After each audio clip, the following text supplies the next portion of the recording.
Today's date is March 26th, 2018. Hello and welcome to another episode of Hit the Books Podcast. I'm one of your hosts, Chris Holcomb. And I'm Emery Saunders. And we're here to give you all the saucy deets on everything comics this week.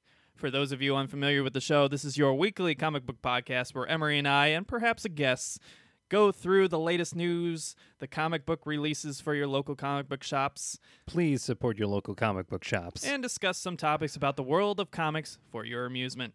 If that sounds like a good time, be sure to hit like and subscribe down below on our YouTube channel and rate well elsewhere. It really does help us out. You can always find us on YouTube, Stitcher, iTunes, and be sure to check our website, htbvids.com, where you can find links to all of these things as well as plenty of written content and lists. We recently launched our Patreon. It's still in the working stages, but we have 2 tiers currently.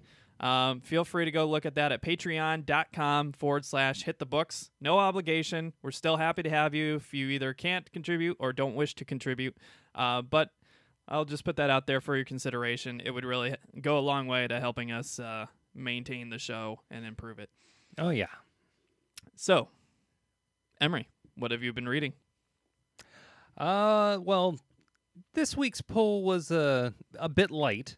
I actually just got 2 myself and one that you managed to get. Doctor Strange Damnation, number 3. This book is so good. Oh, It's still good. this book is honestly better than it has any right to be. Mm-hmm. This is honestly the kind of book that could go wrong any number of ways. And I hope to God that it doesn't, because my God, this is so fucking awesome. It is really good. There's one kind of thing that's getting on my nerves a little bit, but it's understandable since it is kind of an event. It's that there's a bunch of tie-ins. There's an Iron Fist tie-in, there's a Ghost Rider tie-in, and there's a Doctor Strange tie-in that's separate from this Doctor Strange title. Yeah. There's just a lot to keep track of if you're trying to follow the story, and there's, every issue of this, you can still follow the story, but there's like bits and pieces missing right. for context. So that's a little frustrating, but I mean, that's every big event. It's hard to avoid that. Yeah. I mean, it is one way to try to, induce sales, which, honestly, the best stories that I've read are the ones that don't have tie-ins. I don't know why they haven't learned this yet. Batman White Knight. Batman White Knight. Mr. Miracle. Mr. Miracle. Maestros. Oh my God, Maestros. Not that Maestros would have tie-ins, but I just wanted to advertise Maestros because I love it. Shameless. Yeah, this is the kind of title that, while it does have a lot of tie-ins, the book itself is still pretty solid. It doesn't feel like there are gaping holes in the plot. Yeah. Not just solid, but great. Oh, yeah. Really fun, really entertaining, really awesome, and giving Blade his due. Yes. The most important. Yes. Finally, we have Blade back. And not that off-brand Huxtable wannabe. Or soccer star, apparently. God, it hurts to realize that it's just now that we're getting Blade back. But I'm glad he's back. Me too. Oh, my God. Guess who's back? Guess who's back? Guess who's back? Blade. Yeah, moving on to the next title. Well, that brings us to our latest segment. Did the content match the drapes? For those of you unfamiliar, this is our weekly comic book segment where we tell you whether the cover and variant cover of a previous week had content as good on the inside as the outside. Yeah. So it's the greatest hope that you have when you see an awesome cover. And so our next 2 comics will address that quite well. Starting with Witchblade number 4. Now, Witchblade happens to be done by Caitlin Kittredge and Roberta Ingranata, who, shout out to her, she gave us a great boost, and I really appreciate that. Oh, yeah. But she also did this awesome cover, which in person actually looks even cooler than it did on the preview site. Yes. So before we even get into the content and whether it matched the drapes, I just want to remind everybody that the drapes were awesome. The drapes, like, this was much like actually finding out that your new favorite band is even better live than they are in the CD. Yeah, it's a little bit like that. It was like, oh my God. Some of the books we go and we pick them up and we're like, ooh, Oh. that doesn't look quite as good as it did on the preview. This one is the opposite. It looks great Yeah. in the physical form. So Oh my God. I highly recommend you buy this in the physical form if you enjoyed the cover of the week. Yeah. So, did the content match the drapes, Emery? I would say that it came really close. I think this would be one of the issues in which we see a bit of an issue narrative-wise. And by that, I mean that while the story itself is still progressing along, it feels like there are some places where either the transition either didn't make sense or it didn't feel like there was enough of a transition so as to make me feel like we're naturally progressing from one panel to the next. Yeah. My issues came up with, again, this book is really good overall. Yeah. Up to this point, it has been really, really great, really solid, really exciting, and taking a comic that used to be kind of an exploitative kind of boob comic Yeah. in the form of the old Witchblade to being a very kind of ethereal, very kind of down-to-earth, Grounded. a little bit grittier, a little Yeah. bit more respectable. Yes. Narrative. Not to say that the old Witchblade didn't have respectable stories, but it was very awkward to purchase an issue, if that tells you anything. Yes.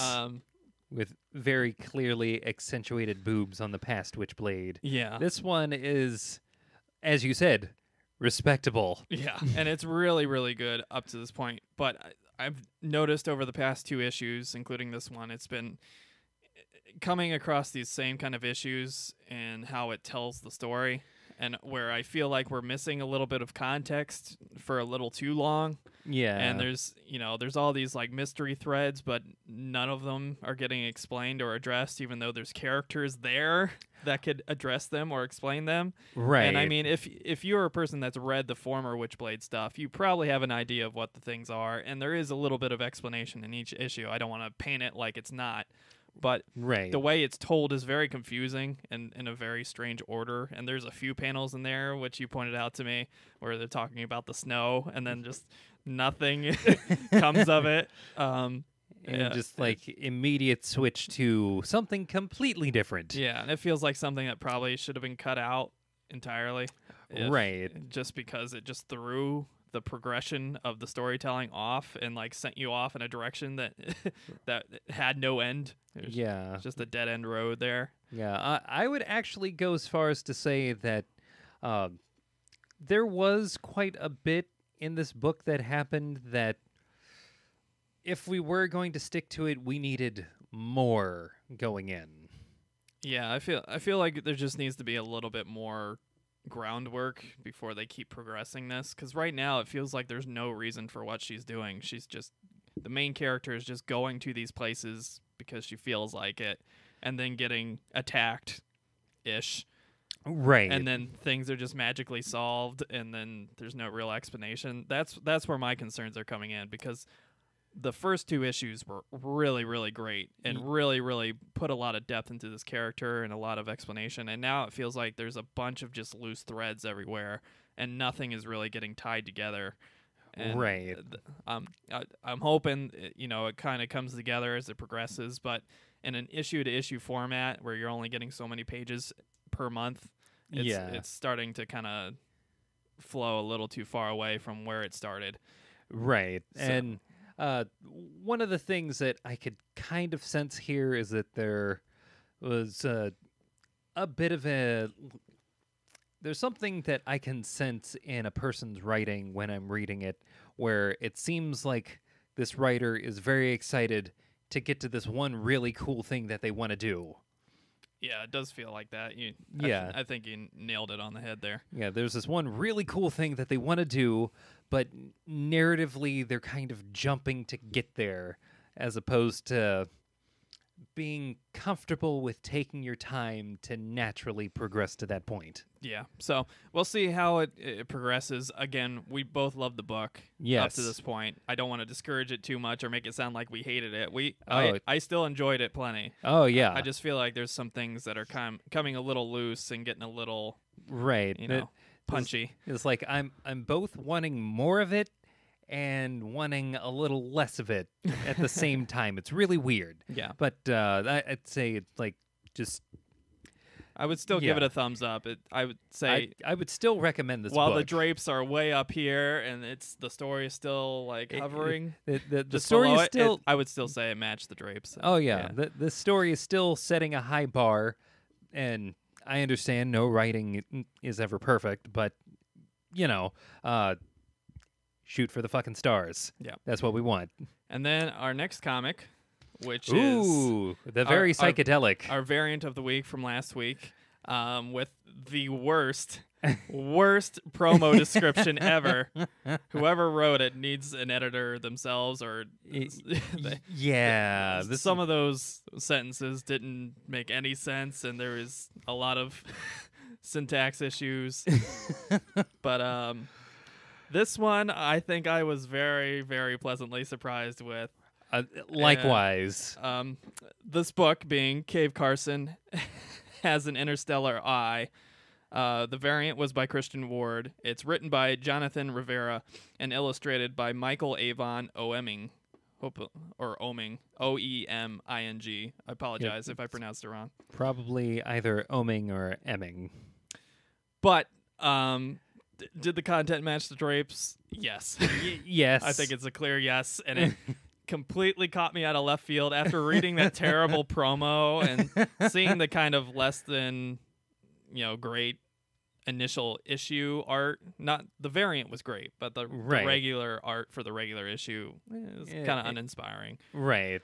But that variant, though. Yeah. Oh, my God. It's real good. And then you get into the issue, and the story revolves around the character Cave Carson, which I guess was kind of part of like a classic team-up book where they just kind of had space adventures or something. Back in the day, I'm assuming. He's been reframed as a podcaster who is telling the stories and answering like fan questions about all the things he's done and all the people he's met and their experiences. Yeah. And this first issue goes over him visiting what is basically an intergalactic prince, or as you might know him as Prince. The intergalactic artist formerly known as Prince.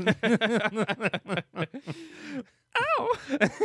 But his name's Star Atom, right? Yes. And basically, it's just a funny telling of how he met Star Atom and a situation Star Atom is dealing with. Won't spoil it. And he's meeting these challenges with his former group as well as his current group with his daughter and stuff. Yeah. And it was really, really good. And there's if you want like just a fun humor book. Oh, yeah. This is a great choice, and I didn't expect it at all. Maybe that's making it even better because I didn't expect it whatsoever. My expectations were extremely low. But Cave Carson has an interstellar eye. It was a great first issue. This book put the comic back in comic book. Oh my God, was I was thoroughly amused by it was this. Really good. It's like, and the artwork was great too. The way they framed it, like there's a scene where they have an hallucinogenic moment, as you would expect from a Prince type character. Yes, things get very groovy. But out here amongst the stars. I mean, with Star Adam. I was so absorbed into it that when I was reading the parts where he's actually singing, I was singing it to you and how I would imagine Prince would sing it. And then like I was reading all the dialogue and like the overly dramatic like Chappelle Show version of Prince's voice. Blouses. But yeah. Yeah, oh God, I want this to be a real thing. If you want to read a great story and a hilarious story about a father-daughter trip, an experience with a naked intergalactic prince who's weirdly a giant, which would be actually kind of a switch for Prince. Yeah, pick up this book. Yes, Specifically please. the variant. I had to purchase it on Comixology because I couldn't find the variant. Hopefully I find it eventually, but the variant looks great. So if you're going to pick up this book, I highly recommend you get the variant by Christian Ward there. Oh, yeah. So we have one other thing I want to add to the Content Master Drapes. This is not our typical thing. It didn't win a cover of the week or anything, but a creator reached out to us and asked if we would be interested in reviewing his title. His name is BJ Mendelsohn. He's written some books about like social media, and they're not. The first title isn't so family friendly, so I'll avoid it for now. But, he's a well-established author, and he's done some good stuff in the past. And he asked if we would be interested in looking over his book, Vengeance, Nevada, #1. And this book, to give the proper credits, the cover art is by Isidore Koliavras. I'll put it on the screen. If you're listening to Stitcher or iTunes, it's spelled Koliavras. I want to say Koliavras, or at least that Isidore Koliavras. All right, is my attempt. I hope that's close. Hopefully. And the art and lettering is by Peter Czaplarski. So, what'd you think of this book, Emery? First of all, the cover was cool. The cover was really cool. It was very like elemental in its simplicity. I was getting kind of like some like galactic James Bond vibes just from the cover before I had any context for the book. Oh yeah, this was something that I could easily see going down that road just from the cover. The inside was there was a lot that I liked about this book. Specifically the art design, the original characters that BJ Mendelsohn was coming up with, and it looks like it's a book that sets up a lot of things. I have one criticism about this book, and I think that criticism is going to be that it feels like there is too much going on in this first issue without really giving any of the things that deserve their own issue the needed space. Yeah, I would agree to an extent. I think the problem was exacerbated by the fact that it starts off in black and white and then it kind of fluctuates throughout the book, which I think was done purposely for a very specific effect. But I think when the pages were so dense, which is usually a good thing, but the pages were so dense that it was really jarring and really hard to keep track of who was who and what was going on. Like there's some action scenes in the middle of the book, and I was just struggling to figure out who was who because in black and white they didn't look all that different. Not to say that the art was bad in any way. The art was great, but there was some jarring issues in the interior of the book that was just really hard to follow. And then at the end of the book, I feel like there was a bunch of extra threads that were added and just kind of left to hang. And I was having like trouble tracking, like, all right, was the husband this thing or was he that thing or was he pretending to be that thing? Is that what they were trying to suggest? I know what the issue is here. The issue is that this issue 1 should have been issue 4.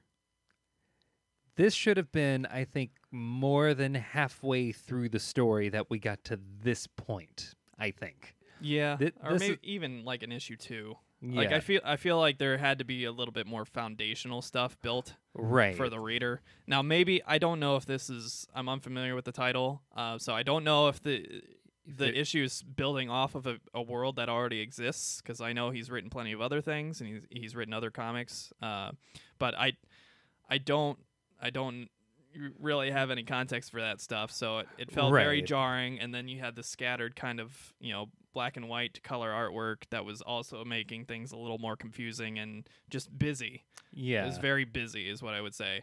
But I did enjoy the portions that I got, and I felt like I was getting like 3 different titles in the same book. Yeah, that is what this felt like. Yeah. More than anything, this felt like 3 issues crammed into one, which again kind of goes back to the same criticism that I had for Witchblade. Witchblade, great book. Although it seemed like they were like kind of chomping at the bit to do the one thing that they were excited to do. This first issue kind of seems like it's doing the same thing. There's a lot that it just wants to jump straight into. Yeah. And I want to jump straight into it too. It looks Yeah. very dynamic and Yeah, definitely. intriguing, and it's like the art design for a lot of these characters has just left me wondering, like, ooh, where did they come from, and like what's the deal behind this group of people, Yeah. and what are all these connections? It's like I want to know more, Mm-hmm. but that more unfortunately isn't in this book yet. Yeah. My problem comes when I try to describe what it's about. Right. Because again, it felt like there was 3 or 4 different stories in this book that were in separate contexts and times, and it was just very jarring. So I can't tell you is it about this ancient, evil being that's giving this woman some corrupted weapon? Is it about this group of kind of misfit heroes, including a detective ape? Is it this kind of dealing with like off-world dystopian character creature things? Is it this dystopian afterworld thing? Is this some kind of superhero team sabotage book? There were all of these things were happening in this title in separate instances and places, so it's very tough to decide what it is. Points for at least addressing the language Pashto. My time in the Army, I had to learn Pashto, so if you ever need some extra writing and translation, just reach out to me. Yes, but I noticed that you put Hebrew characters in the actual book, but you didn't put any Pashto characters in the book. But you used a phrase about a group that I'm not sure really existed, so it couldn't be like an ancient Pashto quote. That was the one thing I was a little like, okay, where is that coming from? Yeah, but again, I have so many questions. Yeah, but it's the kind of thing that makes me want to get issue 2 just to see where it goes from here. Yeah, I'll definitely pick up issue 2. But just to see if it develops more, because right now it just seemed like a scattershot of so many different things that were, I don't know.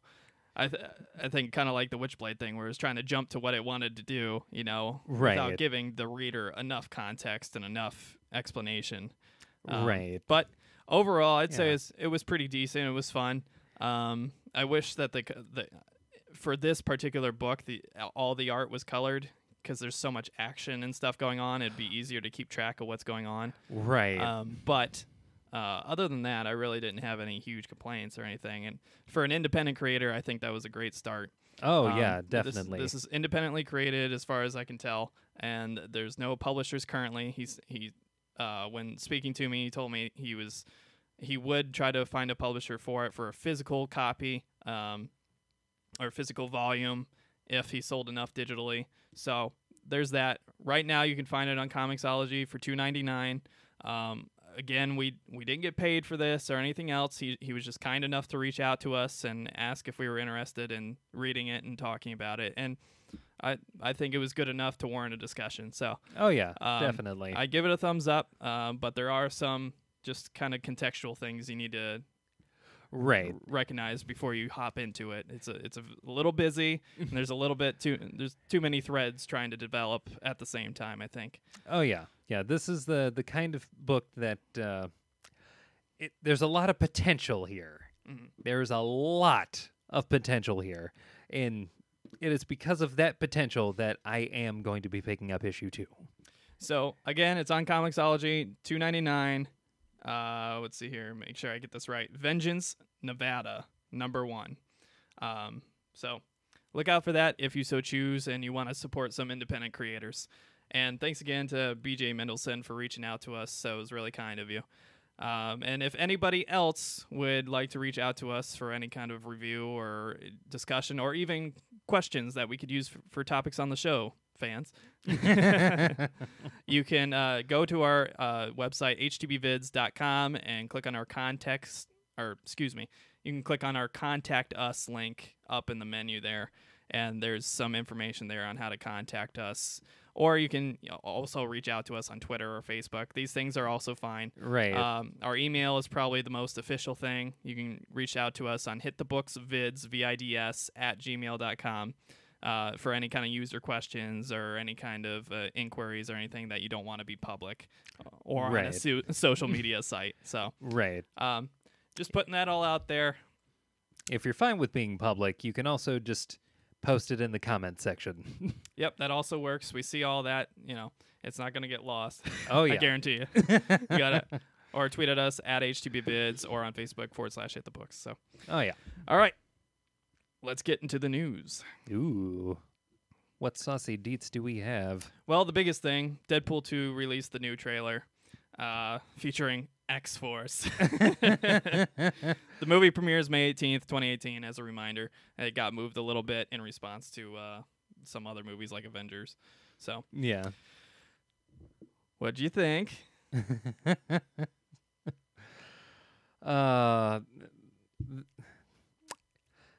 The thing with this movie is that there really is no in-between with this movie. Either it is going to be another cinematic masterpiece, just like the first one,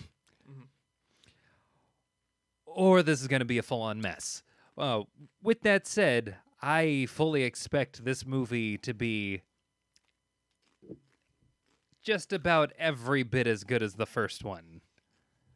Based on the second trailer, the other trailers, I was like, whatever. Yeah. This one convinced me. This one sold me. This one I was like, I already love this movie. Haven't seen it yet, but I already love it. Yes. And we got confirmation that, yes, that was Terry Crews. That was definitely Terry Crews. Bringing his jackedness. Oh, yeah. More, please? But yeah, we get like shots of the X-Force members. We get more of Domino, which is cool because we didn't really get much of Domino in the past. Yeah. We got a little bit more context for the story where Cable is trying to kill this little chubby kid for some reason, and Deadpool's like, fuck that. But comedically. Yeah, it's like, I'm from the future. Only not so much. He's more like, I gotta kill that kid. God, why did I go Batman with that one? Is it just like I don't know, because old you person? want Josh Brolin to be Batman? Maybe. Thomas Wayne, maybe? I'll take In anyone. the next universe that isn't the current one. I will literally take anyone at this point. But yeah, I love the trailer. I don't think there's really any big like major reveals. No. Get a few more X-Men. Yeah, it seems like a bit more of a power showcase as well as a bit more of a joke showcase. Yeah.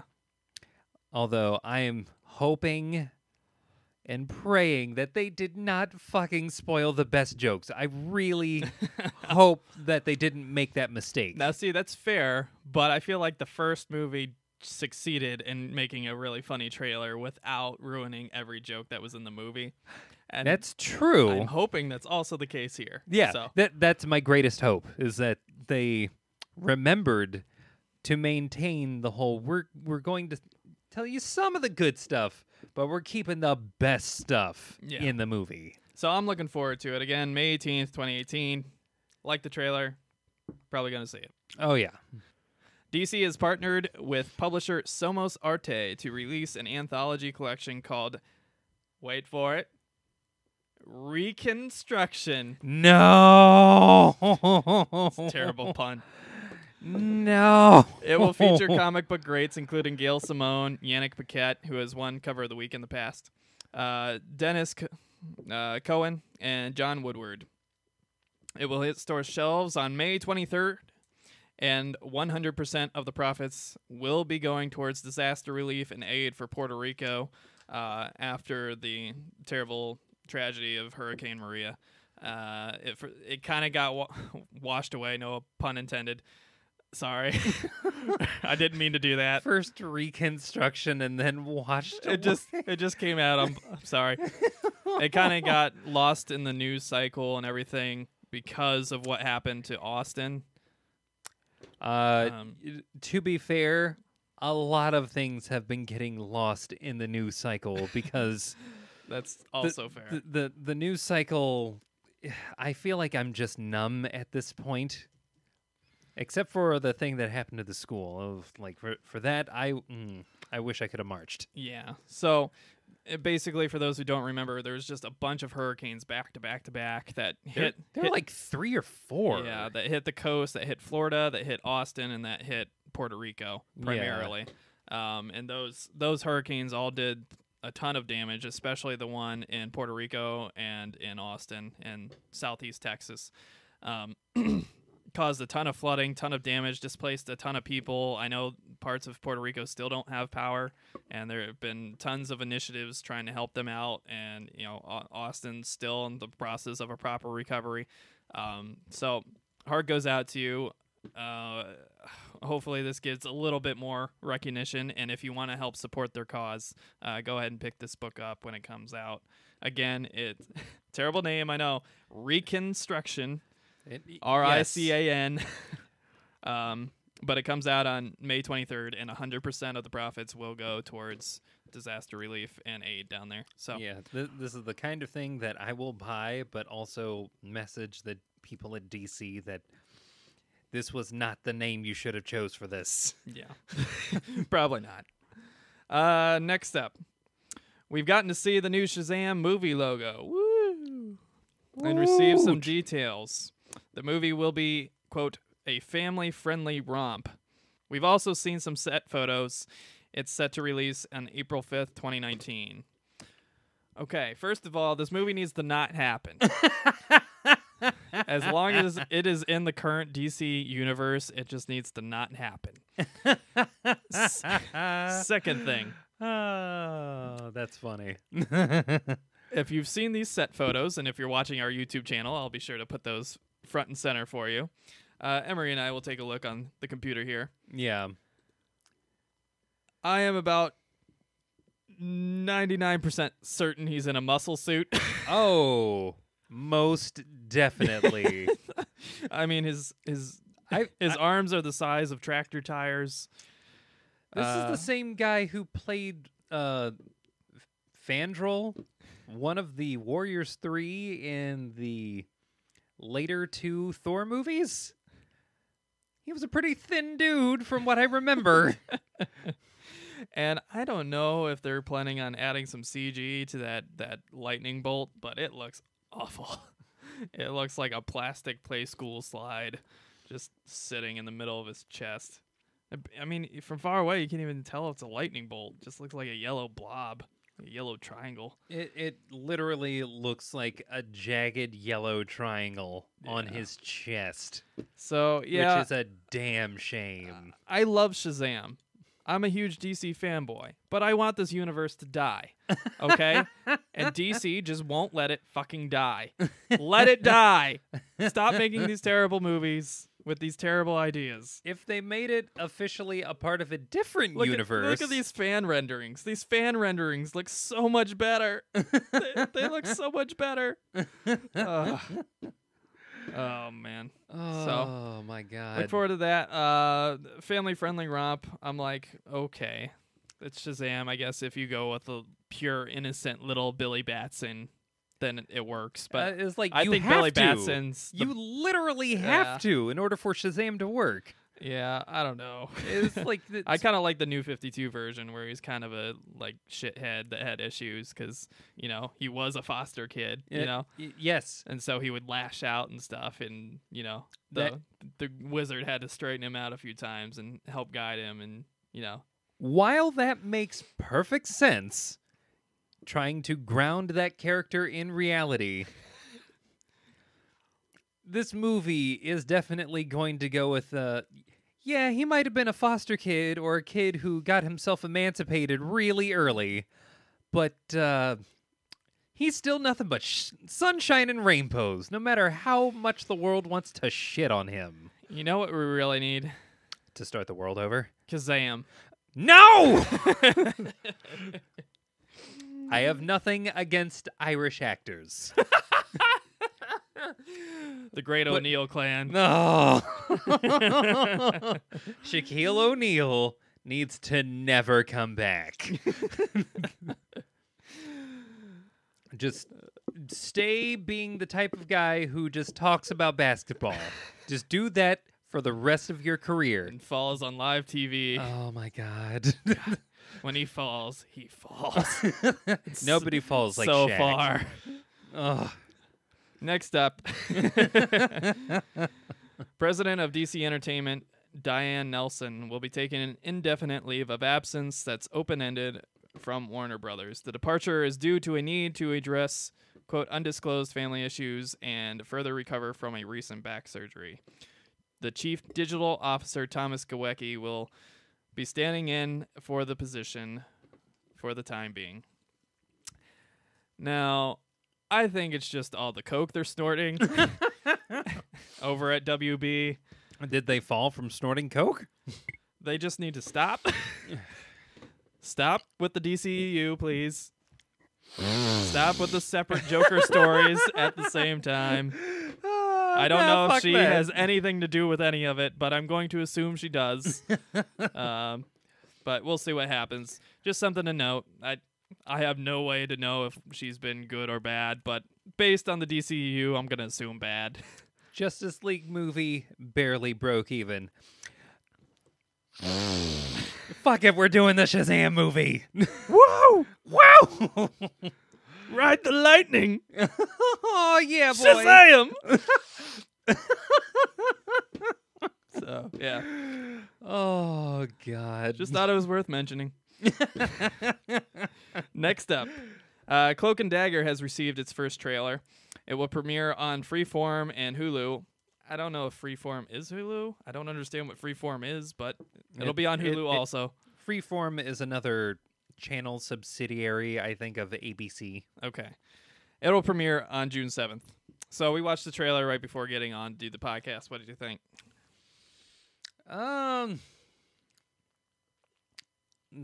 This is the kind of show that I think very much benefits from the type of audience that it's going after, which is the Angsty teen. the tweened teen audience. Yeah, for sure. I think it's definitely going for a very specific demographic. Yeah. I would say it's like the CW variant of a Marvel show. I think it might be. Yeah, that's what it feels like. It feels like something that should be on CW. Yeah. But that might be a good thing. Yeah, I like think, Flash.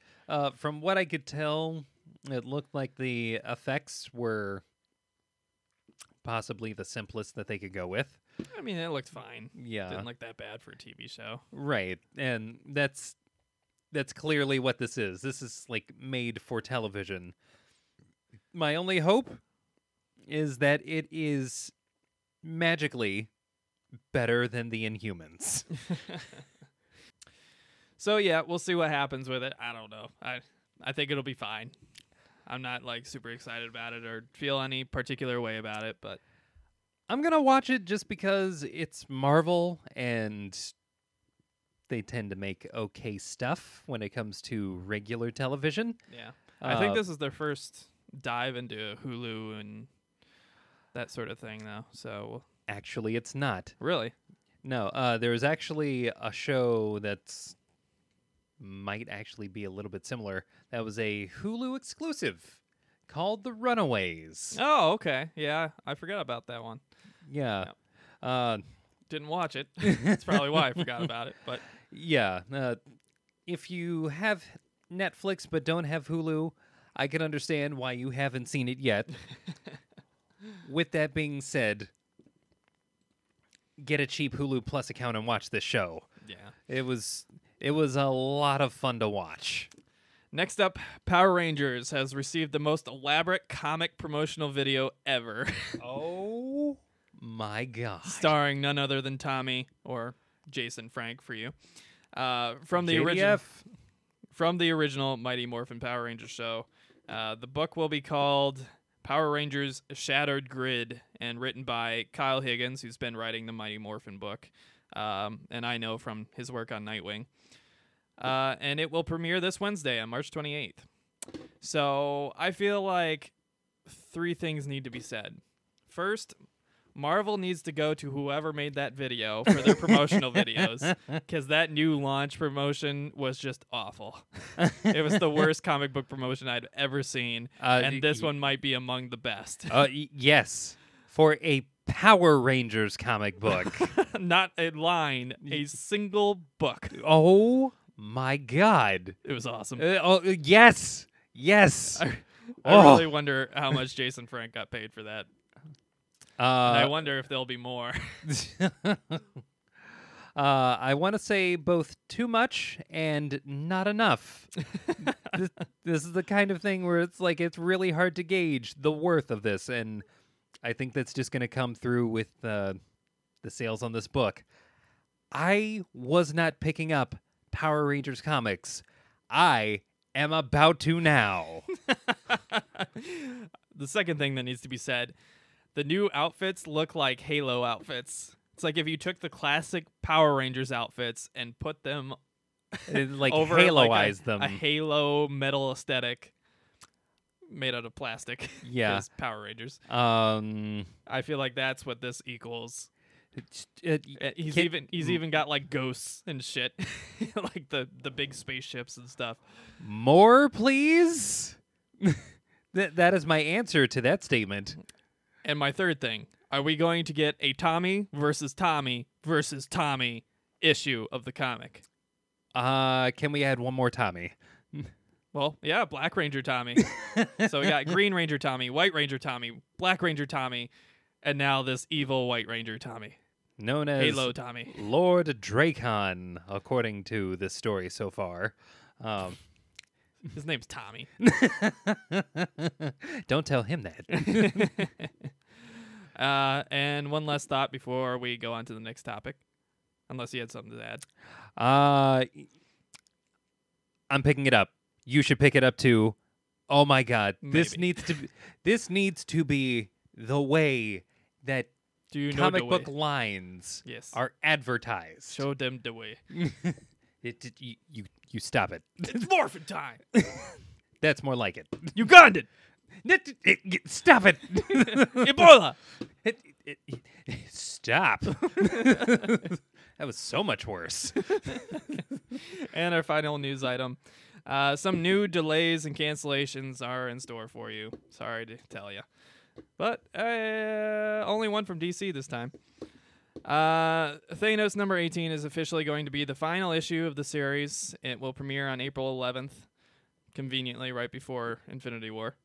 The finales for Mighty Thor and Venom have been delayed 1 week. Mighty Thor number 706 and Venom number 165 are set to premiere on April 25th. Batgirl and the Birds of Prey, which is just, it's rough, Ooh. has been canceled. And the last issue will premiere in May. And Archie's number 6 has been delayed 2 weeks and will premiere on April 11th. So, if you're looking forward to those books, you might have to wait a little bit longer. Sorry to let you know. But at least now you know. Wow. This is. If you They didn't know, wonder why- now you know. They wonder why these things keep getting canceled. Delays. Delays kill a book. And DC, Ugh. these are pretty minor. These are like 1-2 week delays. But DC, in recent episodes, if you've watched or listened, they've had some really horrendous delays, like 2-month delays, and like Ooh, Immortal yeah. Man was supposed to premiere back in November, December. It's still not out and won't be out until the end of April. Ugh. How do they expect that book to sell? I don't understand how any of this is sustainable. Like, unless they do some Power Rangers Shattered Grid type shit where they have a video that promotes the book, which you might need it at this point. I don't see how anyone's going to remember that this book is coming out without them advertising it at the end of every DC book we put out in the next few weeks. I mean, we always encourage our listeners and viewers, support your local comic book shops, support the physical media, and if you can't, support it on Comixology or whatever app service you subscribe to.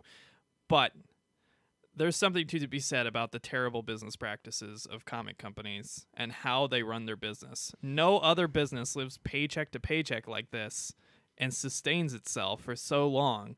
And, you know, people are always complaining, oh, nobody wants to buy the comics anymore. The comic sales are falling away because people only want the movie. And it's not the only reason. There's significant issues with the business model where they're not completing the story ahead of time. They're doing it month by month. You know, the month before it's supposed to come out, they're trying to scramble and get it done. The writers aren't completing their stories and, in fact, are changing their stories, as we talked about 2 episodes ago. Yeah. Where we had several creators and editors directly speaking to that fact that they react to Twitter comments and criticism and change their story, and it becomes a watered-down, nothing, throwaway title. Right. And that probably adds significant delays, too, you know, where you have to rewrite what you already wrote, you know? Right. It's just a terrible business model. It is. We need to contract these things out, have at least half of it completed before you begin release. Yes. At least half, if not the whole thing. For the love of God, this is like... Commission your artists and your writers and let them build their final product and then just cut it into pieces and release it monthly like you would any other comic. Yeah, the old way of doing comics is what's killing comics. Yeah. I mean, And like, it's I saw so hard on distributors and publishers and comic shops. It's just impossible to keep up with, and they have to constantly apologize to their customers who have pulls with them and come in expecting to get their pull book and have to tell them, oh, sorry, I got delayed 2 months because writer A didn't feel like completing the story in time, or artist B got put on 6 different projects, and wasn't able to do that particular project this month. I'm not sure whether or not this is related, but I saw a tweet from someone that I follow on Twitter, and yes, before you respond, yes, I know that this is how you get a tweet, by following someone on Twitter. I saw a tweet of a picture of a comic book shop that had closed down, and my very first thought was that this was probably caused by a number of people no longer coming in because they were sick and tired of having the books that they were following canceled or delayed. Yep, and we talk about this all the time. We harp on it all the time. Delays kill books, specifically long delays, like a month or more. I mean, you're already waiting a month to get another 20-something pages, 30-something pages maybe, of content. And that's not a lot of content to stick in your memory and maintain the story. And people don't want to go back and reread a bunch of back issues or try to find these back issues just to catch up. Another thing is numbering. We have this ridiculous numbering where we have books in the thousands. New comic readers and people that want to hop in aren't able to hop into a storyline because they have no idea where they'll be and what they need for the context.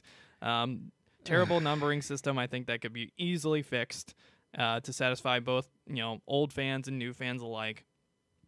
Just inconvenience with tie-ins that we were talking about with Doctor Strange Damnation, where we have no idea where the tie-ins fit in the timeline.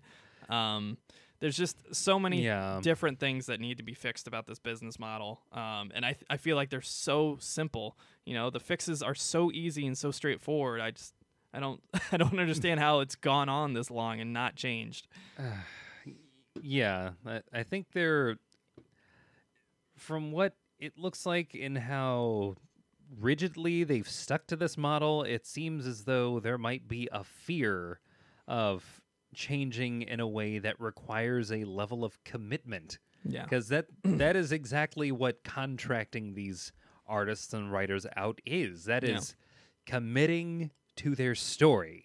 And it's got to be so stressful for these creators to just to have to constantly scramble with these deadlines that are weeks. You know, you have 4 weeks to complete this book, and you as the artist have to wait on the writer to finish before you can start, and you as the inker and the colorist have to wait for the artist and the writer to start your process, and it's just I don't understand how it sustains for this long. It just feel hurts. like all the creators are being run ragged and not really getting their due and not getting to tell the stories they mean to tell, and it sucks. It's a bad business practice, and customers are upset as they should be, and distributors and comic stores are upset as they should be. Yeah, it's just everyone's losing out on this deal. Yeah, I really wish they would change the model. And that, my friends, is the news. So, without further ado, Bob, what comic books are we getting into this week? Well, Emery, I thought you'd never ask. Thanks, Bob. First up, from DC Comics, we have Batgirl, number 21. We have Batman Beyond, number 18. We have Dark Knight's Metal, number 6. Dark Knights. We have Detective Comics, number 977. Ooh. We have apparently Doomsday Clock, number 4, but I feel like that might be wrong based on delays, because I know there's a bunch of delays. Yeah, it would be... So take that with a grain of salt. We'll see if it's actually on store shelves. Yeah. We have Gotham City Garage, number 12. We have Hal Jordan and the Green Lantern Corps, number 41. We have Hellblazer, number 20. Hashtag Save Constantine. Hashtag Save Constantine. We have Justice League of America, number 27. We have Looney Tunes, number 242. We have Mara, Queen of Atlantis, number 2. Ooh. We have Mother Panic, Gotham AD, number 1. The kind of cool cover there. We have Mystic U, which is a pretty good book, number 3. Thick book, kind of expensive book, but a fun book. Oh, yeah. Definitely worth picking up based on the first 2 issues. Next up, we have Raven, Daughter of Darkness, number 3.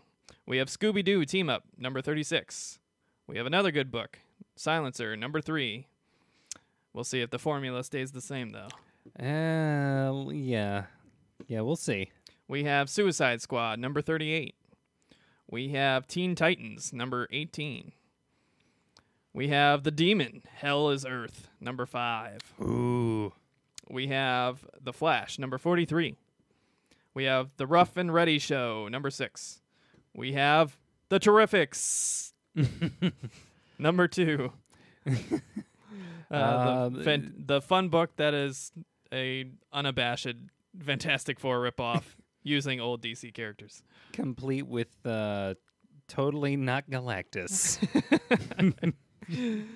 Good book, blatant ripoff. Yep. Trinity, number 20, is next.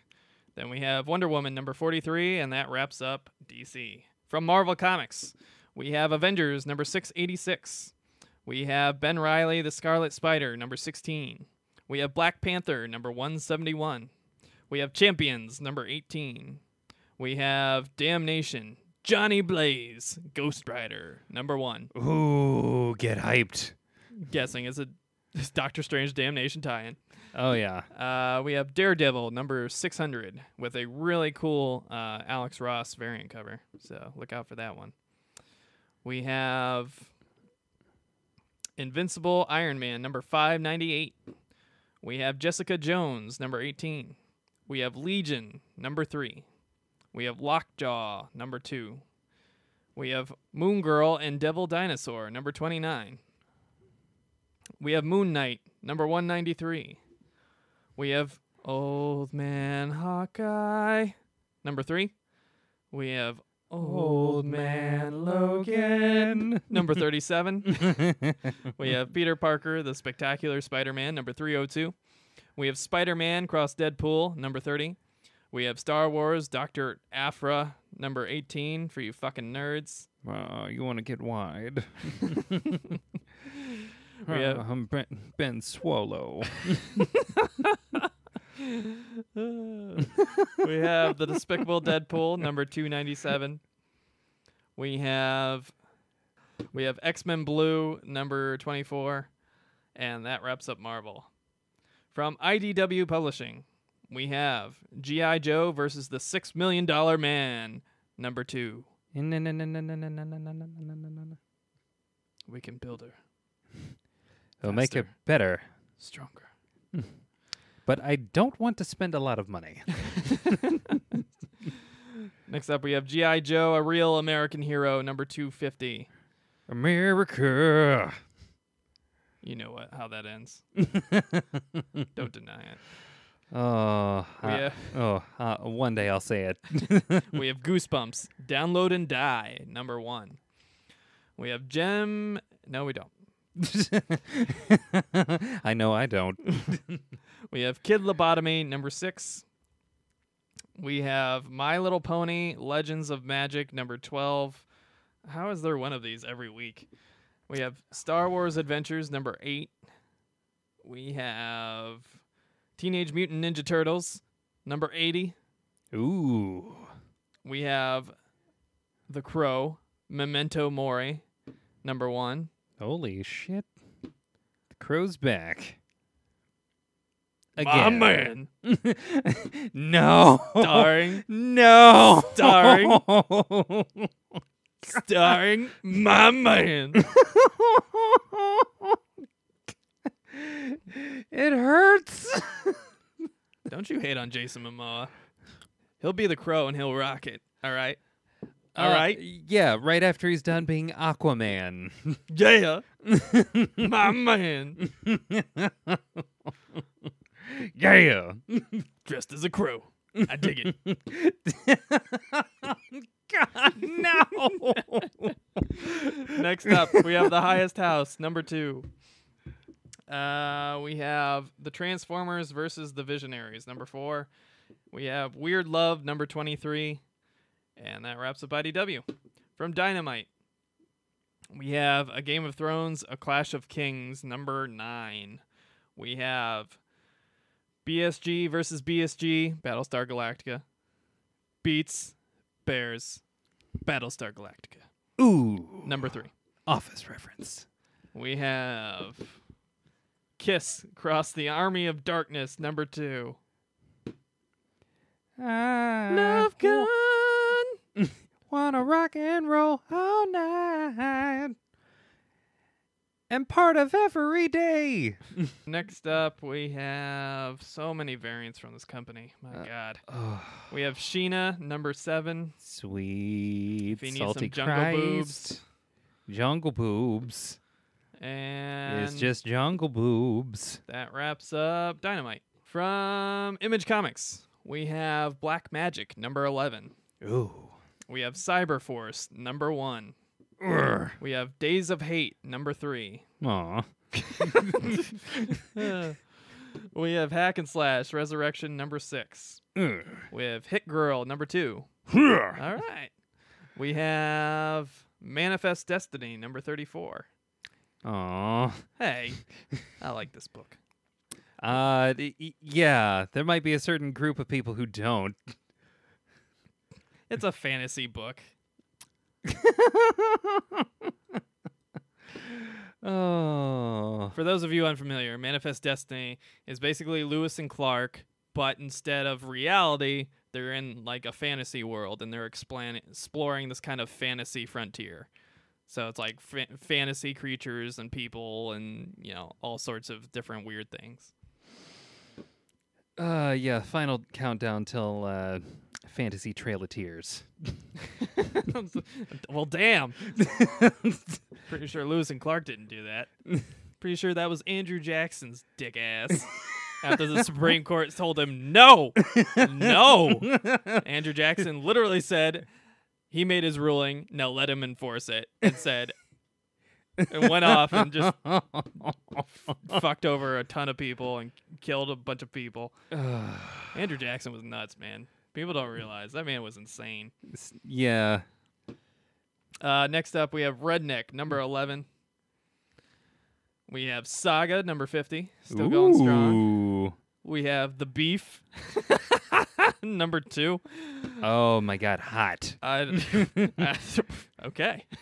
I don't know what it's about, but I'm intrigued. American Woman. It's like a Hardee's commercial. Feed me that beef.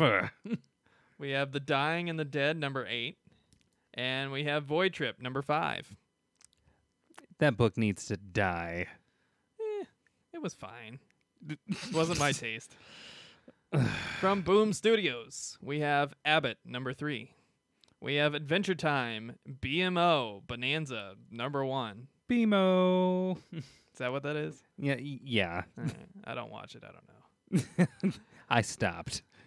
We have Labyrinth, Coronation, number 2. Ooh.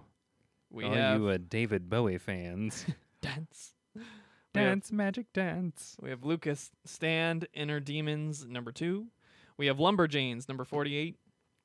Lumberjanes. We have Mighty Morphin Power Rangers, number 25. It's Morphin Time. Mastodon. Ebola. You son of a bitch. We have Rugrats, number 6. We have Ebola? Really? God damn. I did nothing. Oh, right. We have The Planet of the Apes, Ursus, number 3. From Titan Books, we have Alyssic, Fall, number 2. Alyssic. We have Bloodborne, number 2. Oh, shit. For the blood. Of the blood. Factory, number 1. From Dark Horse Comics, we have Buffy the Vampire Slayer, Season 11. Giles, number 2. We have Hungry Ghost, number 3, which is the Anthony Bourdain book. It's pretty cool. Ooh. We have, from Vertigo, we have Imaginary Fiends, number 5. We have Motherlands, number 3. And that is everything coming to your local comic book shops. Please support your local comic book shops. And digital devices this week. Now it's time to hand out the prestigious, nay life-changing, award of cover and variant cover of the week. Ooh. This week we got some good ones. First up, from Marvel Comics, we have Damnation, Johnny Blaze, Ghost Rider number 1. Ooh. Cover by Clayton Crane. It's been this isn't his first time doing Johnny Blaze, but man, is his signature just so metal. This one brings out like the hardcore middle schooler in me. I'm like, oh, it's so sweet. I want that as my folder, and I want that as a poster on my wall. It's so hardcore. It's so cool. Oh my God, it's so cool. He's riding a motorcycle, and his head's on fire, and he's got spikes. But it's also really good. Artistically, it's really great. It's obviously a tie-in to what's going on in the book. Read this book. Yes. Read Doctor Strange Damnation and the tie-ins. For the love of God, read this book. It's really great. Oh. And it keeps getting even greater with every issue. But yeah, this cover's awesome. This cover just has an awesome use of color. I'm sure there's some digital enhancement there, but there's, paints basically for everything there. And it's just awesome. There's nothing. Ghost Rider is one of the coolest looking characters, period. Yes. I don't care which version it is. Ghost Rider is cool. And yes. You cannot convince me otherwise, even if you are starred by Nick Cage. But that being said, no one's ever going to let that go. Ghost Rider looks awesome. This cover looks awesome. It's well drawn, well executed, and it stands out really well. So I'm looking forward to picking up this book, and I hope you are too. Yeah. Also, just to be clear, Ghost Rider in the movies looks awesome every single second when he doesn't look like Nicolas Cage. You remember that scene from the second one? where he's like just semi-morph. he's like starting to like slowly go bony. And he just looks like normal Nick Cage, Like, going crazy. Yeah, yes, I do remember that. It still kind of haunts my nightmares. I love you, Nick Cage. Never change. Never stop, never stopping. But once again, big congratulations to Clayton Crane for winning the coveted award of Comic Cover of the Week. Oh, yes. Now, for the variant cover of the week, it goes to Titan Books Bloodborne #2. Keeping consistent with our gothic, hardcore middle schooler, it's so dark, that's so metal aesthetic. We went from dark and metal to like very gothic, Lovecraftian nastiness. Yeah. This cover is done by Peter Kowalski, and it just looks awesome. It looks killer. Now, if you're familiar with the Bloodborne video game and the aesthetic and the art, it already looks cool. It's really hard to mess it up unless you change it. Right. He succeeded in adding a little bit more to it without changing it. And I think it's just great. There's like little bits and pieces hidden in the artwork there. It kind of reminds me of like a really dark like fairy tale almost, like the artwork you'd see in that sort of book. Yeah. But yeah, it's awesome. I love maybe my perspective is being altered a little bit because I love Bloodborne, and I love the game, and I love the world, and I love the art direction for it. Oh, yeah. But I feel like this is a very, very solid, really great variant cover, and I would love to hang this and have it autographed and just display it for everybody to see. Yeah, this is the kind of cover that I would expect on a best-selling novel. Yeah. I mean, look at this. It's really great. Oh, my God. Very spooky, very dark, very keeping in with the whole otherworldly Bloodborne aesthetic. So if you're looking out for a cool cover to pick up, that's probably the one to pick up because it's fucking awesome. So, and also Fear the Old Blood. So big congratulations to Peter Kowalski for winning the lauded Variant Cover of the Week award from Hit the Books Podcast. And once again, congratulations to Clayton Crane for winning the regular Cover of the Week from Hit the Books Podcast. Oh, yeah. And if you want to know if the content matched the drapes for these two awesome covers, be sure to tune in next week. Oh, yeah. Oh, yeah. I'm a little hyped up tonight. Too much caffeine. We do the show late into the night. Yeah, we do. Sometimes I just need a caffeine boost. And sometimes I go a little too far. Or maybe not far enough. For our new friends out there, this is the part of the show where we each discuss the topic of our choosing about the world of comic books. Emery, what is your topic? So, very recently, within the last few days, any of you who own a copy of Injustice 2 probably noticed that there was an update that was added recently to your game, especially if you sprung for the Season Pass DLC. More Injustice? More Injustice. More Injustice 2. We've got the Legendary Edition now. And that includes? That includes a new level cap. Okay. And the augment system. The augment system is a very new addition. There isn't really anything else like this in this entire game. And I want to do more research on it, but from what I could tell so far, there are cosmetic items that you could add that in certain modes boost your stats. I have also seen things that either restrict the type of items that you get, and I think that just happens to be just the tip of the iceberg as what we've seen in this latest edition. Also added to that is every single character has another set of equipment, or like a new set of equipment on top of what you could already earn that has just now been added to the game for you to earn however you choose. Interesting.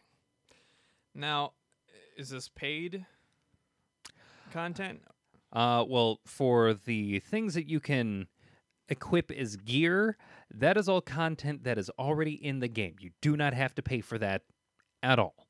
The way that works is there is items that you can earn after every match, and there are items that you can get by opening mother boxes. Well, I mean specifically this update material. Oh, this update material it's a free update. Like every single copy of Injustice 2 has the new level cap and the augment system now. Okay. I think there is one other thing that is purchasable now. There is a feature in the game where because because the gear system allows you so many different equipment variations that changes the look of the character, there were these items that you would use to transform your gear from one look to a different look while keeping the same stats and whatnot. That has now been made into something where you just do it as a one-time purchase, and you then are able to infinitely transform your gear into whichever look you feel like changing it into at that point. Okay. Now, for me, and this is just as a competitive fighting fan, I love the first Injustice. I still play it. It's still good. On a weekly basis. I love the comic for the original Injustice. It was really great. Injustice 2, I haven't read the comic for it, and the game, even though I've heard the story is really good and solid and the graphics look great and the systems look really refined, that whole gear aesthetic just really alienates me as a fan, because we played it together and you really are using these augments and this armor and stuff to gain advantages in the game. And I think that's really kind of running up against what the competitive style of these games should be. I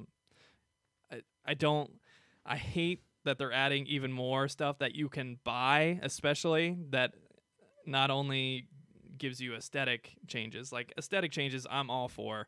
If you want to be able to buy these things to customize your characters or whatever, that's great. That's fun. And if the aesthetics have some kind of stat boosts in the non-multiplayer areas of the game, great. In the story mode or the challenge modes or whatever, that's great.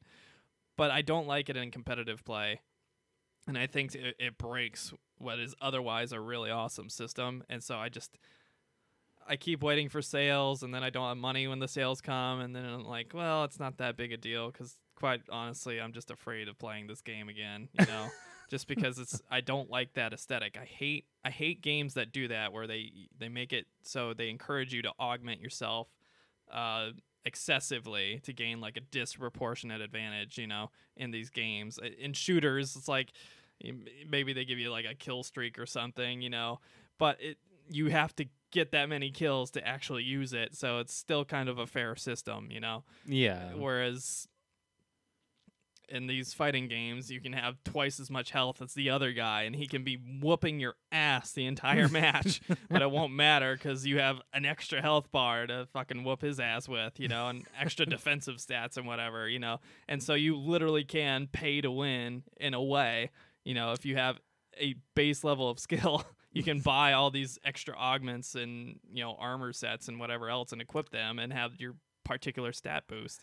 The only part that you would actually be paying for is the cosmetic stuff. All of the... Well, you just said the augments got added, add stats, right?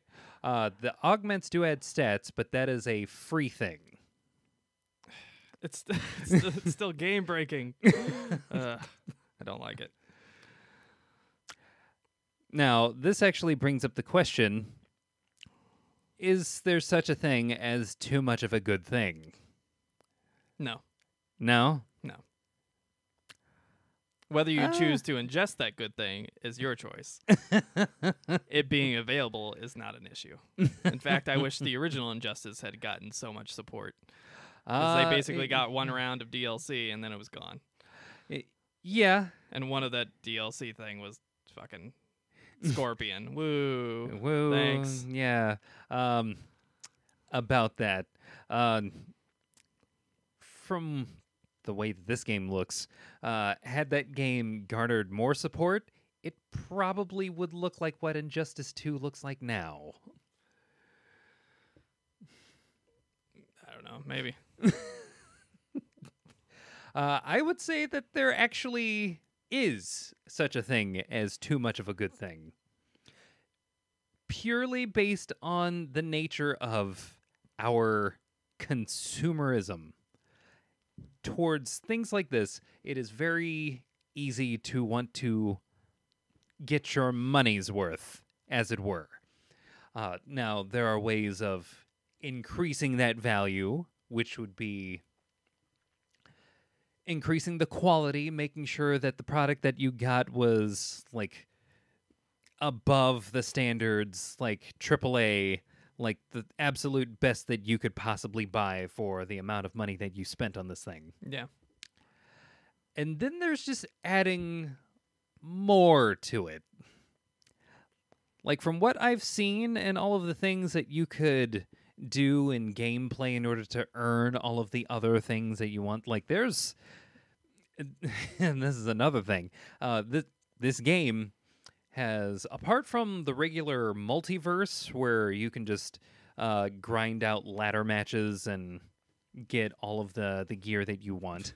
That's another thing I don't like, that you can make the CPU go and farm materials for you and outfits and armor and stuff. That's super dumb and gross, and it's just an excuse for them to boost their stats on playtime.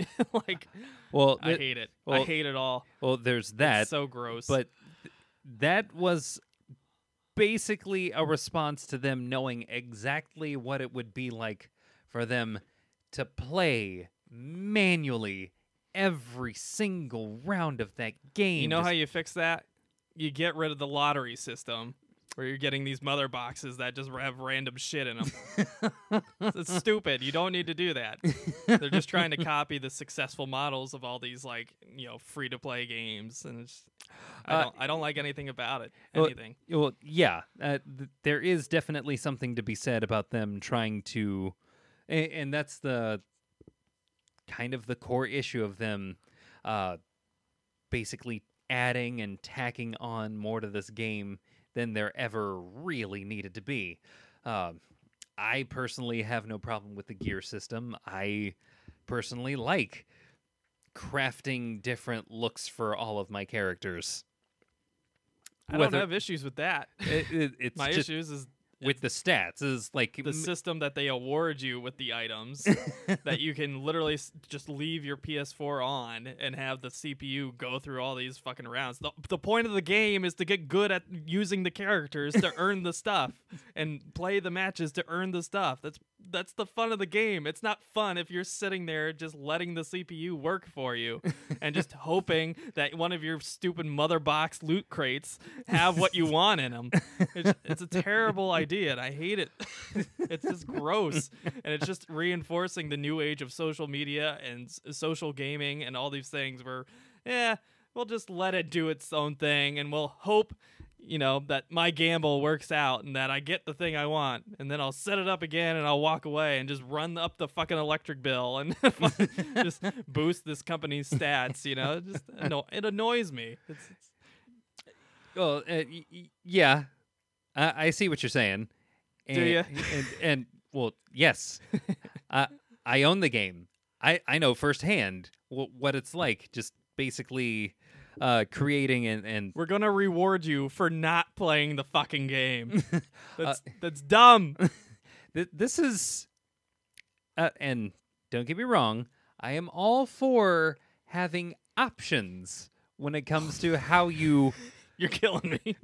how you choose to implement strategy and gameplay in the game. Like, for instance, basically, in order to like finely tune the AI system, you have to know exactly how many points you want to put into one type of action, of which there are 6. Usually I just max out the combo thing and distribute the other points like however the fuck I feel would best benefit the character.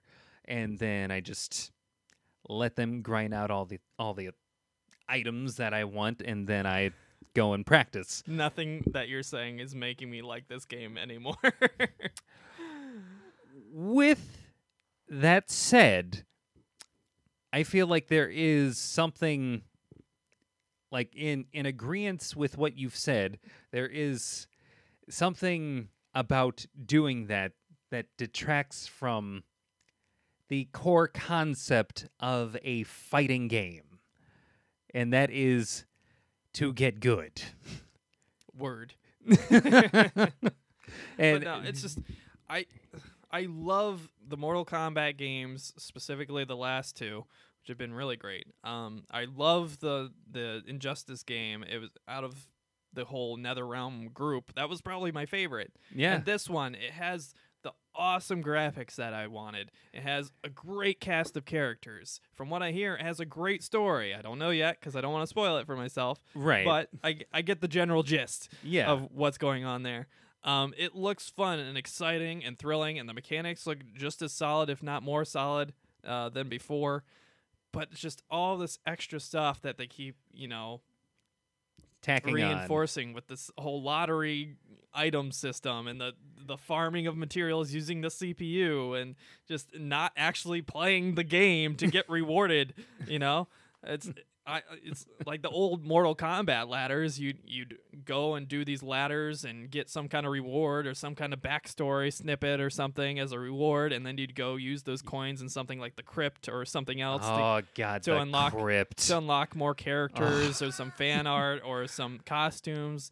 They could do a very similar thing here, but instead we get this stupid lottery box system, which is, I get it, to the gambler, it's a great thing. It's like, oh yeah, keep rolling those slot machines. Oh, big money, no way, Give no me way, those stop. sevens. Give me those sevens. Oh, But in reality, it's just reinforcing kind of a gross culture, and yeah, I think these updates are just kind of feeding into that even more and more. And yeah.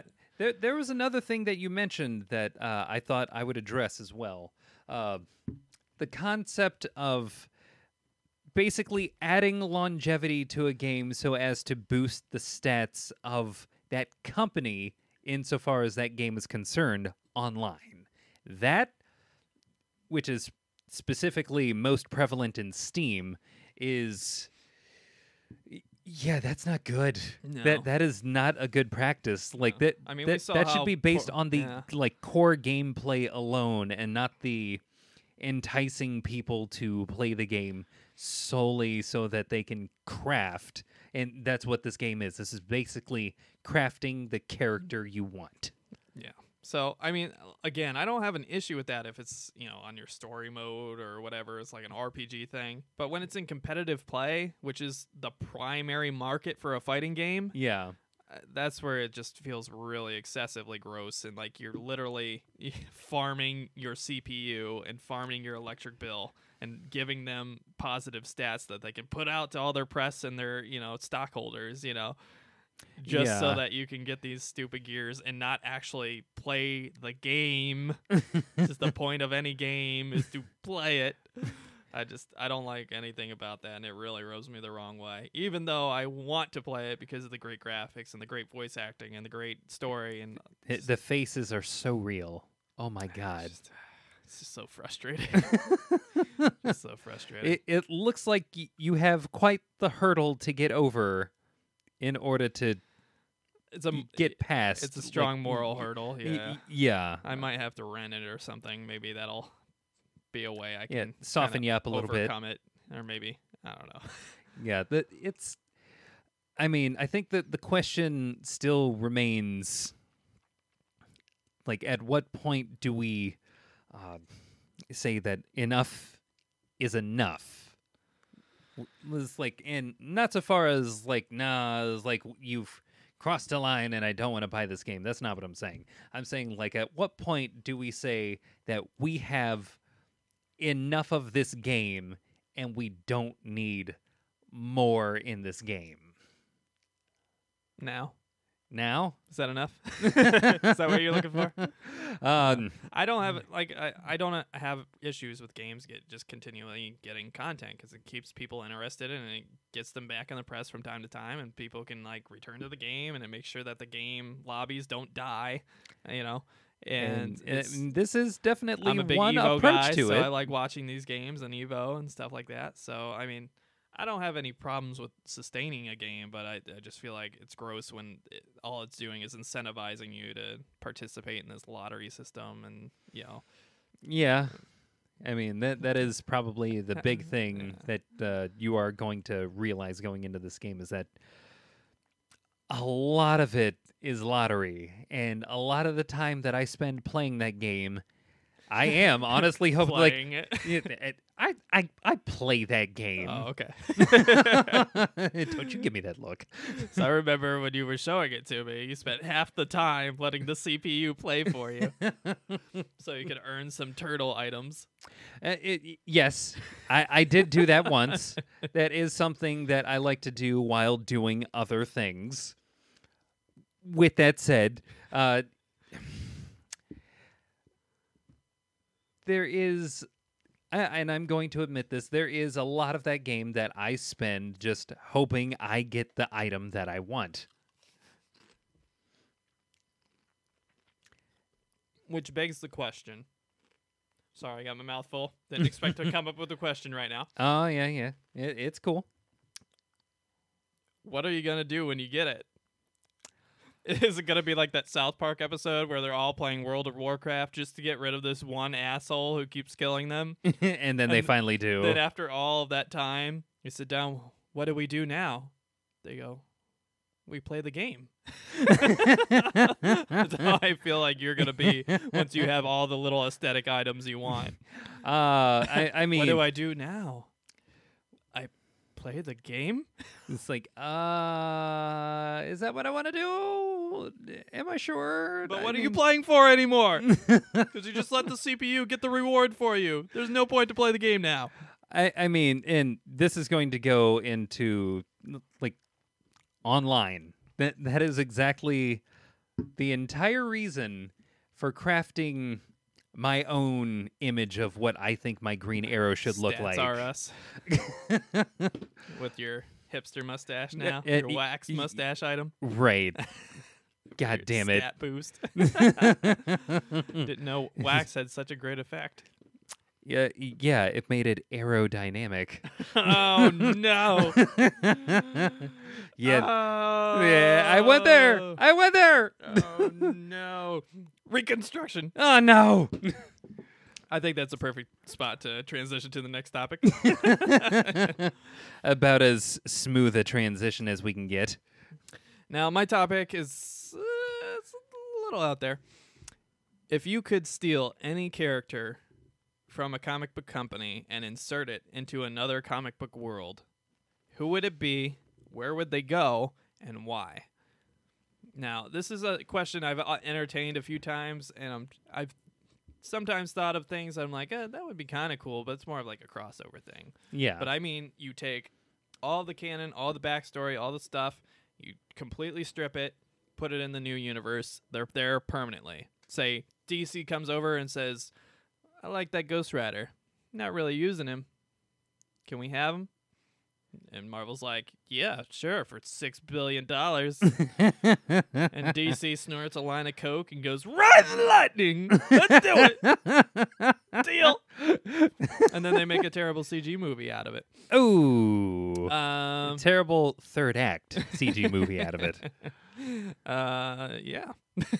But I feel like there's a lot of potential for great stories that could come from some kind of purchase or trade of that nature. Yeah. Some of the ones that come up to my mind are kind of more of a smaller companies like Dark Horse. I feel like Dark Horse could really benefit if they bought some of the Vertigo titles, like Constantine. I feel like Constantine and like Hellboy going at it, like Ooh, that could be a really cool dynamic, and you could have yeah. Rasputin and Constantine going at it. You know, I feel like there's so much potential for those characters. Yeah, definitely. Another one, you could kind of do it with Doctor Strange, but I feel like Doctor Strange is a little too corny for the Hellboy world.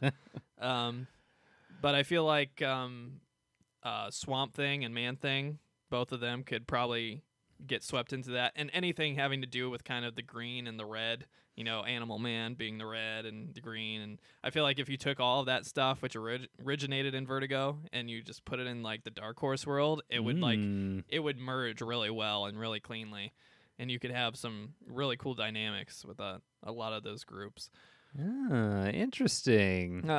Some people might wonder, you know, why don't you want to put Hellboy and put him into the DC universe or the Marvel universe and have them have their supernatural shenanigans? Yeah. Well, the reason is because I always find it really kind of goofy when the supernatural stuff crosses over with the regular Marvel stuff or the regular DC stuff. Like, yeah. Even though there's good content that comes out of it, it always feels a little like goofy and unnecessary when Constantine and Batman have a crossover, you know, or Swamp Thing is next to Superman doing something. Like it just feels like out of place, and it doesn't feel right. And I feel like they would be more at home in like a common horror aesthetic with Ape Sapien and Hellboy and those sorts of characters and creatures. Constantine would definitely fit very well in the Hellboy universe. Yeah. Wow. Especially with that snark. Yo, the back and forth snark. Oh, it'd be so good. Dark Horse, you need to get on this. Oh my God, that'd be like the comic book Tango and Cash that I've always dreamed of. Yeah, I would say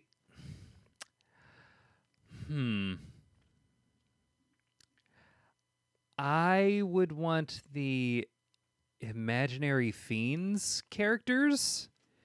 Wow, very recent. Put into the Spawn universe. Okay. Explain. Now, this would be the kind of thing that would more or less tie into the two detectives that are very prevalent for the first large bit of Spawn, Sam and Twitch.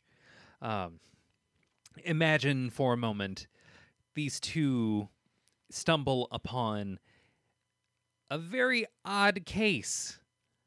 An odd case of like something weird, like people wearing cat masks, like randomly attacking people. Or for the mother. Or just like very weird, unexplainable shit that they would normally attribute to something related to this ghost in Rat Alley, just like randomly fucking shit up all over town. But somehow it's not related. This is a different MO. There's like something else going on here. Mm-hmm. And then you bring in the FBI agent and their special agent who's actually the one with the imaginary fiend, if you will.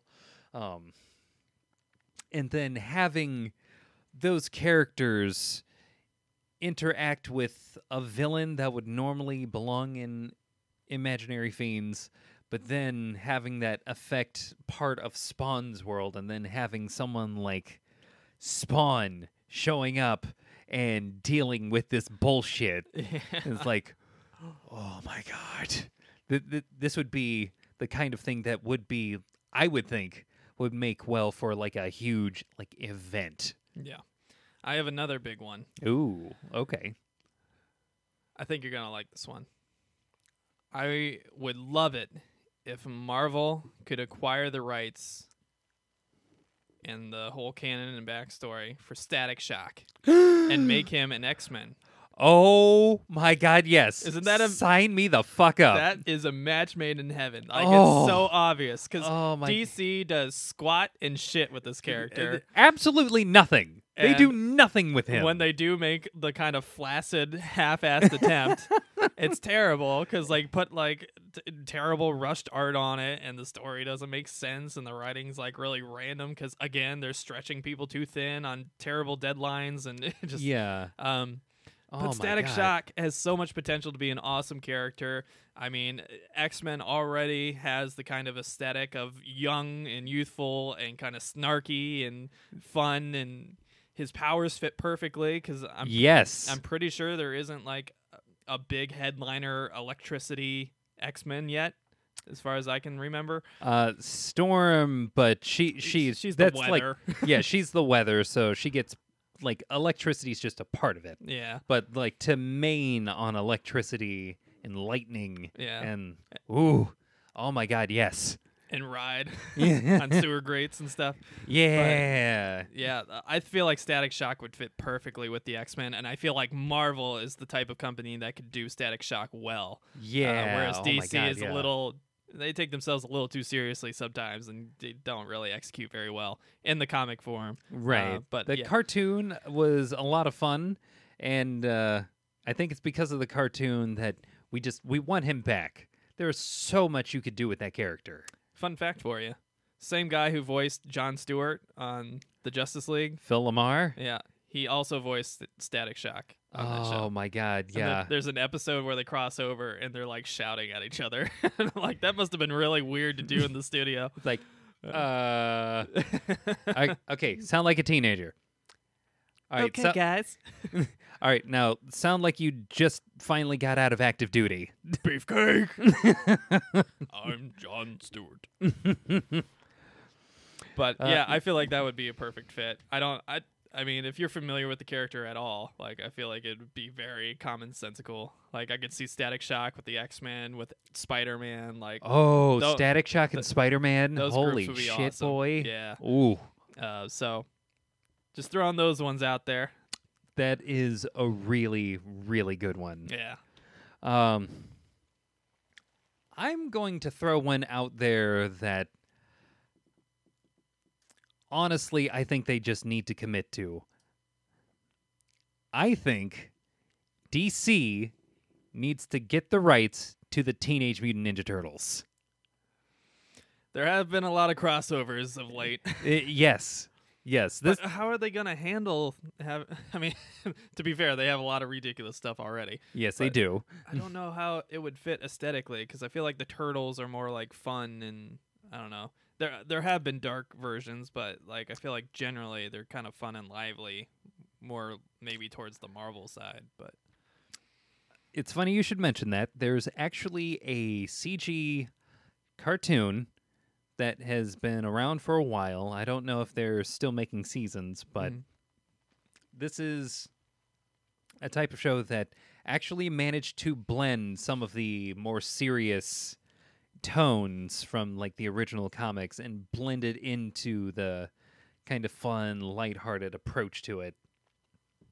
And I think if there's anything that DC Comics kind of needs, it's to maybe lighten up a little bit. And these would be the group to lighten it up a little bit. So we're going to take away Static Shock and we're going to give them Turtles and say lighten up. Yes. That is what I'm going with. This is basically another set of ninjas in the DC universe or interacting with the DC universe so as to make it so that we can see that Batman and his ever-growing family of people who love, kids who kind of grow up to kind of look like him. These are not the only ninjas. The League of Assassins are not the only ninjas in this world. I think that there are a lot of villains that could maybe, or probably maybe have, taken a cue or two from Shredder. And it's there's Shredder, there's Krang, there's the Foot Clan, there's the Purple Dragons, and then we can get into some silly Guardians of the Galaxy-esque bullshit where we have characters like the Triceratons and going to Dimension X. Well, and we like- already know the Trinity likes to punch dinosaurs in the face, so perfect fit. Not much of a stretch. I mean, we're already halfway there. Come on, let's just make it Facebook official. A more serious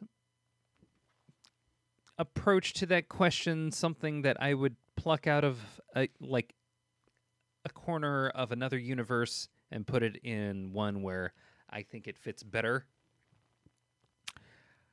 Witchblade. I think Witchblade would fit perfectly with like a Vertigo group, which is I DC think- proper, but you know, I think that's where it belongs. yeah, Either that or, the modern version, yes. not the former version. Former version, perfectly fine at Image. Right.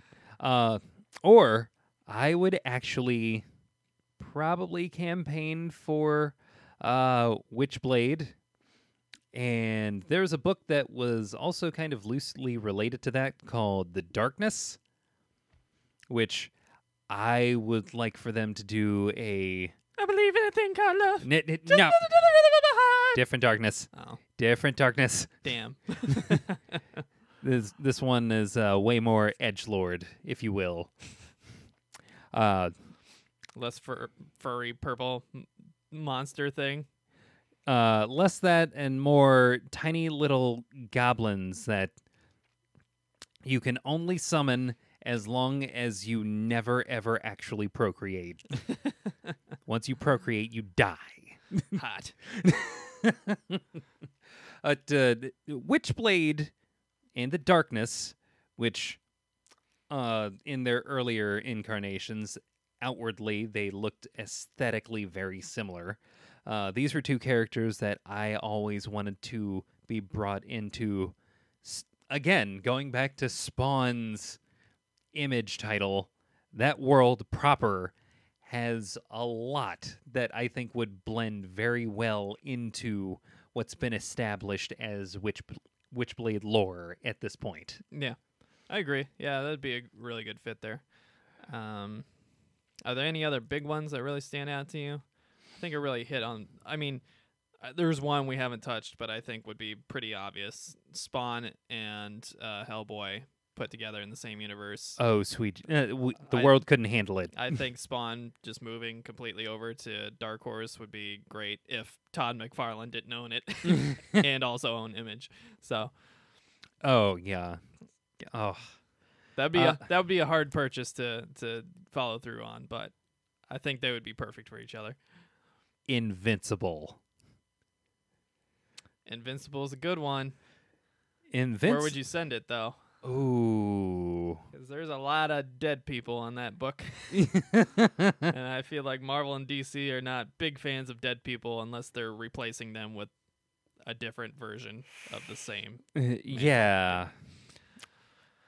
About that. This would be a type of title that I would relegate to Marvel's, like, Max line.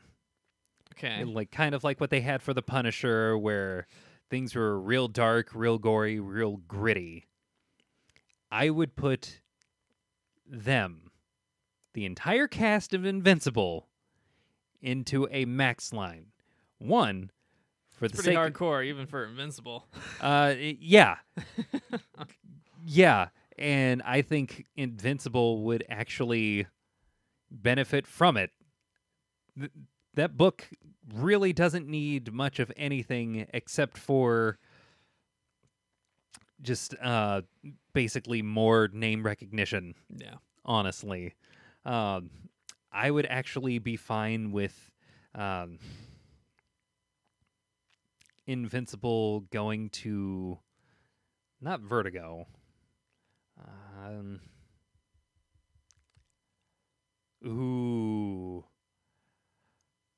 The Teenage Mutant Ninja Turtles universe. Okay. Okay. I think is it the same company? I'm maybe not. pretty sure. Maybe not. No, They're IDW. Yeah, Ninja Turtles is IDW. Okay. Yeah, that would be an interesting crossover. I got something to propose. The company that has such a large amount of content coming out every week, Valiant. Oh my God! They don't mind killing superheroes. I feel like Invincible would fit very well. Plus, like, the characters kind of look like a lot of Valiant characters. Like Exo Manowar kind of has the same color scheme as the main character and stuff. Like, yeah, they do. I think they would. I think they would fit pretty well if they went to Valiant. Yeah. Interesting. I could see it. Yeah. Well, if you have any ideas that you would like to throw our way, and maybe we'll mention on the next episode if we like it enough, go ahead and send us a message in the comments. Yes. Send us a message on Twitter, on Facebook, wherever you want, really. Oh, yeah. There are lots of places where you could leave a response to this question. I'm sure there's some good ones we missed. Oh, I'm sure there are plenty. Like, I feel like Punisher needs to go somewhere, but I can't really think of a good place to send him because he doesn't really fit with the overall Marvel aesthetic, generally speaking. God. And I feel like he would do better in some other comic world or brand, but I don't know what brand would suit him the best. He's a very unique character. Much like a discharged veteran, we don't know where to put him. Oh, It don't hurts. do that to me. It hurts. Don't do that to me. Well, folks, that wraps up another mediocre edition of Hit the Books Podcast. Mediocre. Thank you all for sticking with us. If you like what you hear, be sure to hit like and subscribe and follow us on your podcast services and social networks of choice. We're on Twitter at HTBVids. We're on Facebook at /HitTheBooks. Our website is www.htbvids.com. If you have any comments, concerns, or questions, or interests in reviews or promotions, you can always just email us at hitthebooksvids@gmail.com, all one word. And please consider contributing to our Patreon page at patreon.com/hitthebooks, all one word. That would go a long way to help us out and keep things flowing and keep things improving as time goes on. If you can't do so or you don't want to do so, that's perfectly fine. There's no obligation. But if you can and you would like to, we would really appreciate it. So, oh yeah, send that out there. We appreciate you. We love you. We're happy to have you on every episode and listening and watching on all of your services. We'll try to get on SoundCloud in the near future. Again, it's very tedious because I have to upload everything. New one, I'm going to start uploading all our stuff on Vimeo. But it's going to be a long process because I got to go through all the back episodes and download them from YouTube so I can have the file to put on Vimeo because we didn't have enough storage to keep all these 3-hour episodes. I have the audio for all of them, but I don't have the video for all of them. So it's going to be a little tedious. It's going to take some time, but I'll get all that stuff on there. So look for us on SoundCloud and Vimeo. And remember, we have links to all of these things on our webpage at htbvids.com, where all you have to do is click the button. It's on the homepage. And then if you'd like to see more content on the website, you can go to the menu and see all the previous covers and variant covers of the week and all that great stuff. Man, I've had a lot of caffeine. Yes, you have. I am so spiked right now. Oh, man. Live Ride wire. the lightning. Oh. So much Coke. Once again, I've been your host, Chris Holcomb. And I'm Emery Saunders. Thank you for watching. See you next week. My ear popped. Oh, my God. Mop. Mop. Tinnitus is not a joke, Lana.